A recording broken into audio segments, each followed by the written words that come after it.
कमीना आदमी हमेशा कमीना ही रहता है। हजरत वासिफ अली वासिफ कहते हैं कि एक दफा एक गिद्ध और एक शहीन बुलंद परवाज हो गए।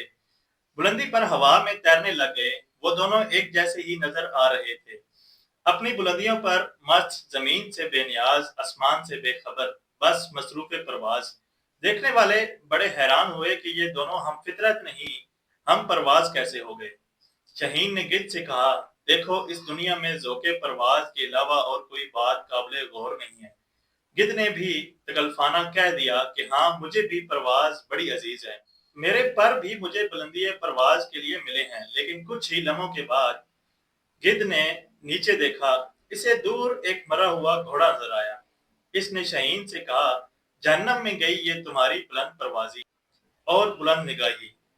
मुझे मेरी मंजिल पुकार रही है। इतना कहकर गिद्ध ने एक लंबा गोता लगाया, मंजिलें मुर्दार पर आ गया। एक लम्हा लगा वो अपनी औकात में आ गया। फितरत अलग अलग थी, लिहाजा मंजिल अलग अलग रही। हम सफर आदमी अगर हम फितरत ना हो तो वो साथ कभी मंजिल पर नहीं पहुंचता।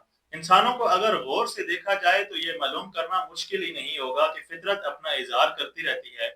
जो कमीना है वो कमीना ही है, खा वो किसी भी मकाम व मर्तबे पर हो।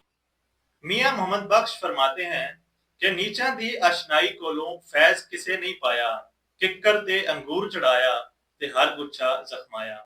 कमीने इंसान की दोस्ती कभी फल नहीं देती। जिस तरह कीकर पर अंगूर की बेल चढ़ाई जाए तो नतीजा यही होगा कि हर गुच्छा जख्मी हो जाएगा।